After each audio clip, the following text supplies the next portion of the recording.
USA Warrior Stories is a not-for-profit organization designed to record, archive, and share videos of veteran stories, to help veterans make a connection with one another and to help us all better understand their sacrifices for our freedoms.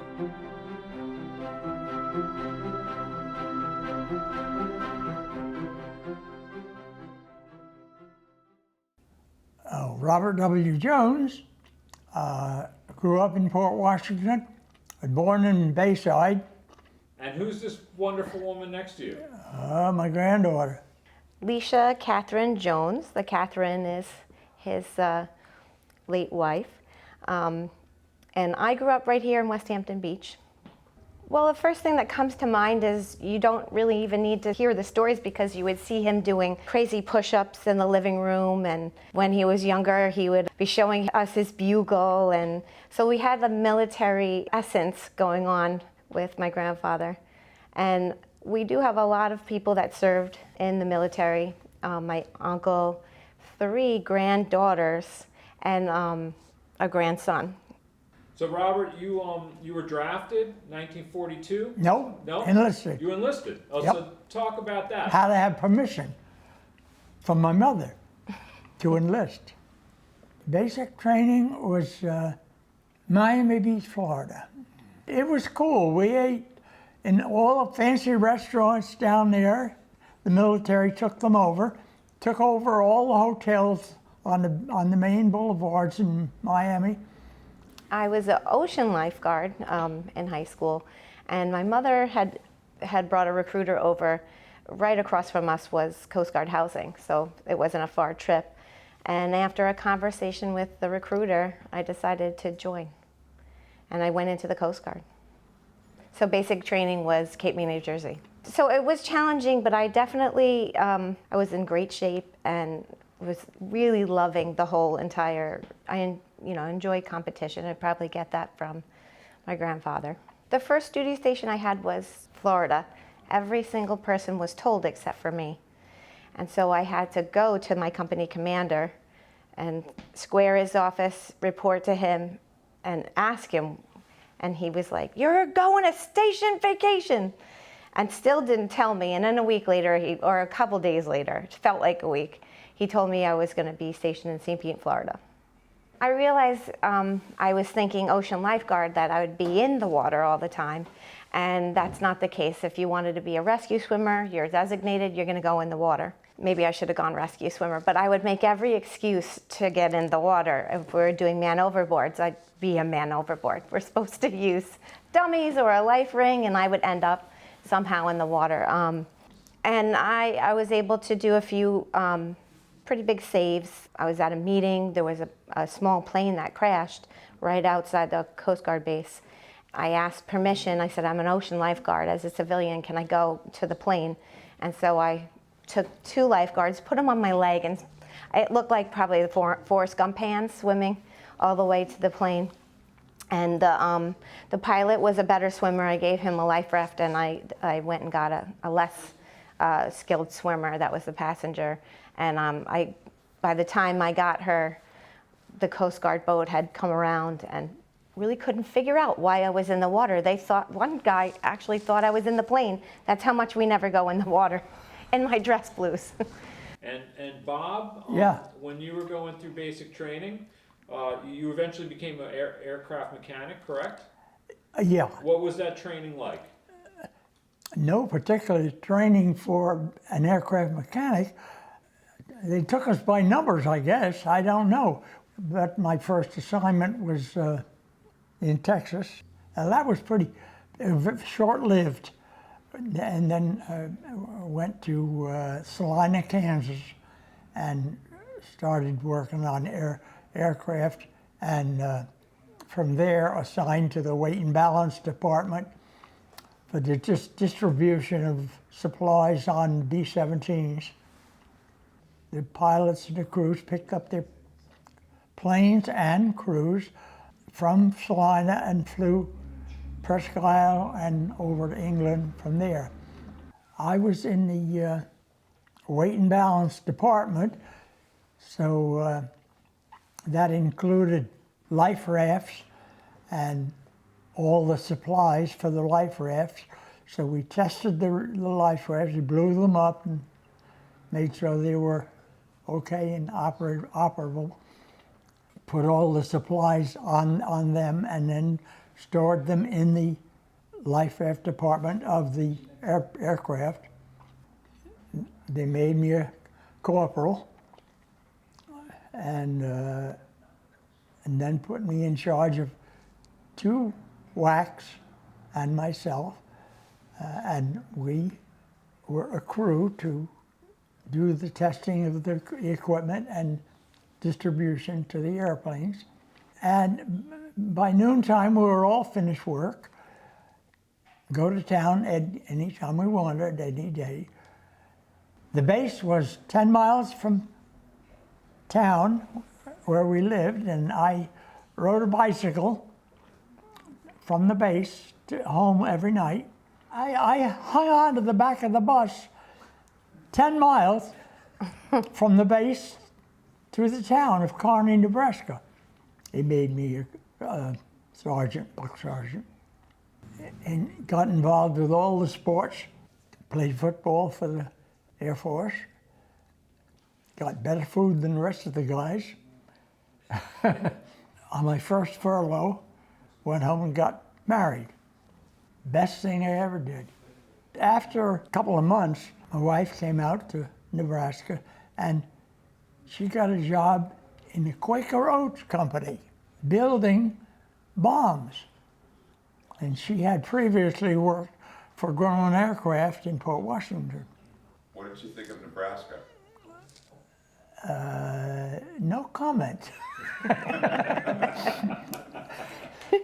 There wasn't that much action out there. How long were you there in Nebraska doing your job? Long enough for her to get pregnant and and go home, have the baby, and come back to Nebraska. I did law enforcement on the boat, search and rescue, and I did that up until I left and came here to Station Shinnecock. And I was here for about 9 months and went away to school. I was on a school list and was a dental assistant eventually. So I did that. And I was stationed in Petaluma, California, where the dental school was. It was a training center. So it was dental assisting, and it wasn't that big of a school. And I've been to other schools now, technical schools in other services, and the difference definitely was it wasn't like boot camp anymore. We were definitely treated like professionals. The school definitely was more of a college setting with marching and the military mixed in there. Then after that school, I was in the Coast Guard Reserves for a tiny bit here at Station Shinnecock again, and found my job right here at Westhampton Beach at the 106th in the Air Force. Great. So I switched over. And what was that transition like? People talking about planes rather than boats. That was the biggest thing I noticed. I noticed that I really, that's great. I don't know a lot about planes. I noticed that just didn't change. That's part of me. I know a little bit more about planes now, thank goodness. But yeah, that was a big time.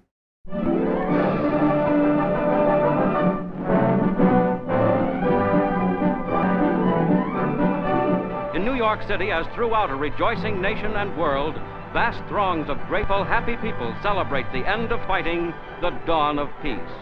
It's hard to even imagine now how wonderful it felt.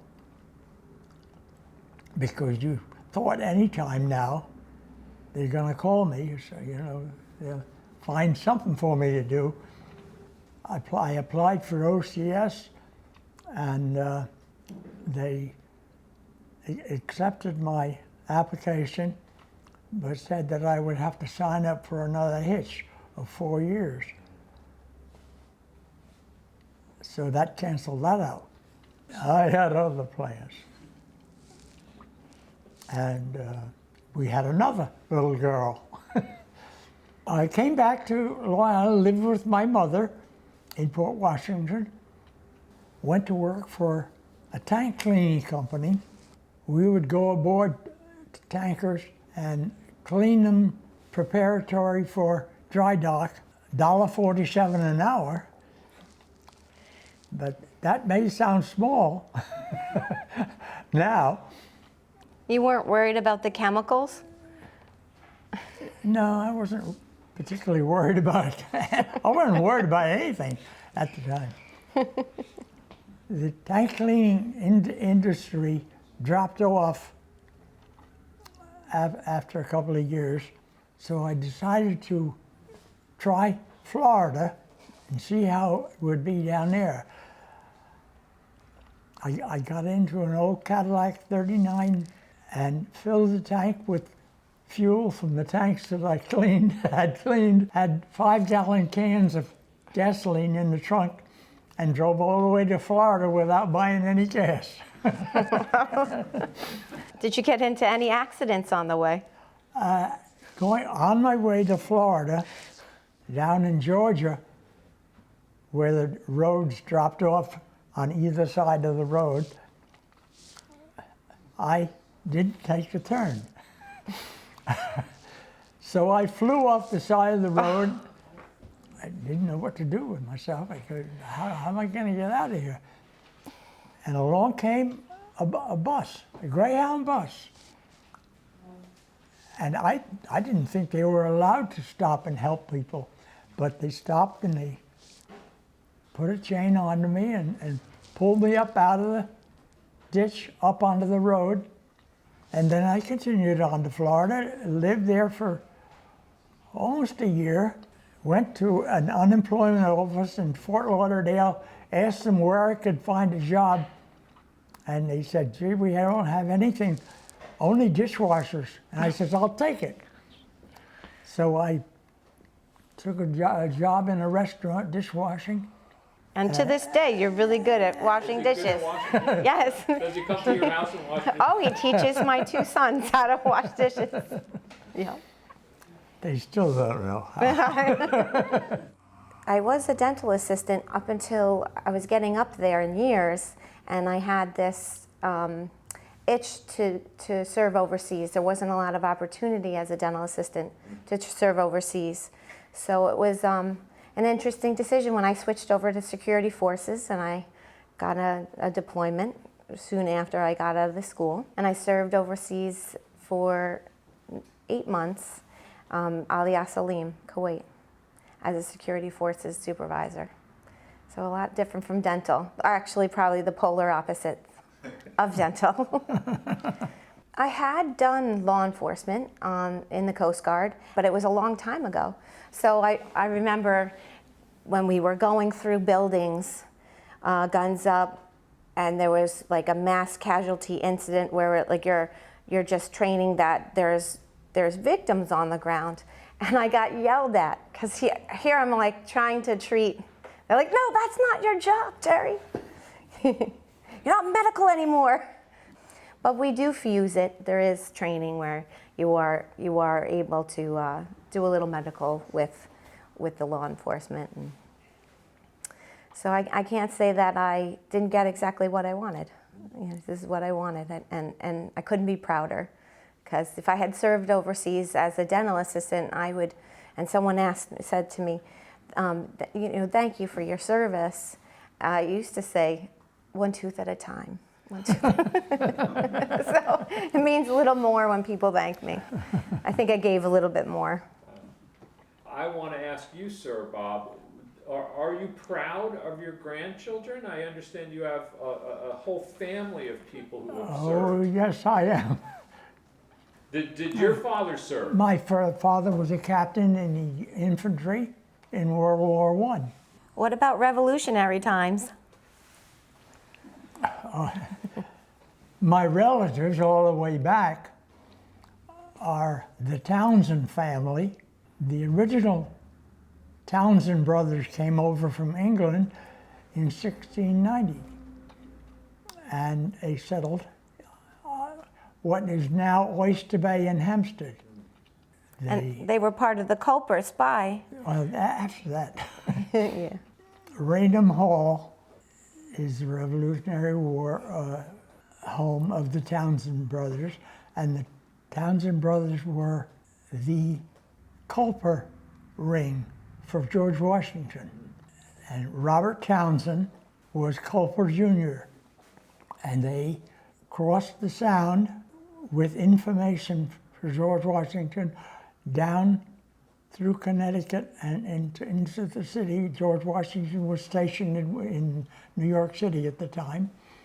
And they would bring information of the activities of the other end of the island, which was quite a travel at the time. So you go way back. Yeah. Way back. My family goes way back. I didn't go back. It's nice to know that you're related to people who were involved in the establishment of our country. Yeah. Very much involved. I think it was a big part of my life, and it still will be. And I think continuing with things with like the American Legion and the VFW will be important for support. I was worried about the sacrifice. I know that me getting out, I could have gone away again, but it's kind of closing the book on that. And I know that they needed me then, but they need me now at 15 and 13. So it's good to know that there's no uncertainty anymore. And they're definitely proud. They're sons of the American Legion. My oldest is the president, my youngest is the vice president, and they've already gotten to do some community work. And recently my oldest needed to fill out community work for a school, and they needed 10 hours, and he had 20. By the time I was done filling all the stuff out that he didn't even realize that he had done. I hope that the community and helping people, like me being in the military, I get that from the military, and I hope that they continue that in any aspect, whether they go into the military or not.